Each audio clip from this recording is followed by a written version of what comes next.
La commémoration de la ville de Montréal pour son fondateur, Paul Chaubuendé, sieur de Maisonneuve, est une tradition que le régiment de Maisonneuve entretient depuis fort longtemps.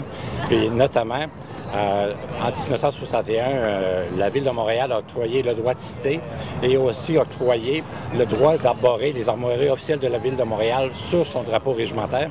Ça fait qu'annuellement, le régiment de Maisonneuve se fait une obligation, un devoir, et c'est un honneur de participer à la commémoration de la ville de Montréal. La population de Montréal n'est pas différente des autres. Elle n'est pas familière avec son histoire militaire.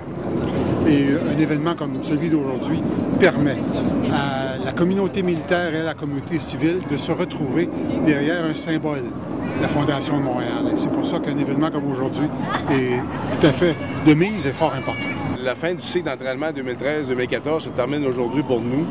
Et dans quelques jours, dans quelques semaines, la très grande majorité des membres du régiment Maisonneuve seront déployés sur des tâches ou des cours un peu partout à travers le Canada.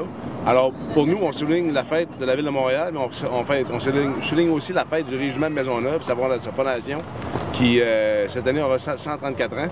Et c'est une belle occasion, ici au Fort Stewart, de rassembler la grande famille régimentaire, c'est-à-dire les membres actifs, évidemment, les cadets affiliés au régiment de Maisonneuve, mais aussi les anciens, les vétérans, mais également les familles des membres actifs qui sont ici réunis aujourd'hui pour justement souligner, mettre un terme à l'année. On prend une petite pause de 2 mois et les gens vont venir revenir en force en septembre pour le cycle d'entraînement 13-14 avec d'autres défis et de nouvelles activités les plus intéressantes les unes que les autres.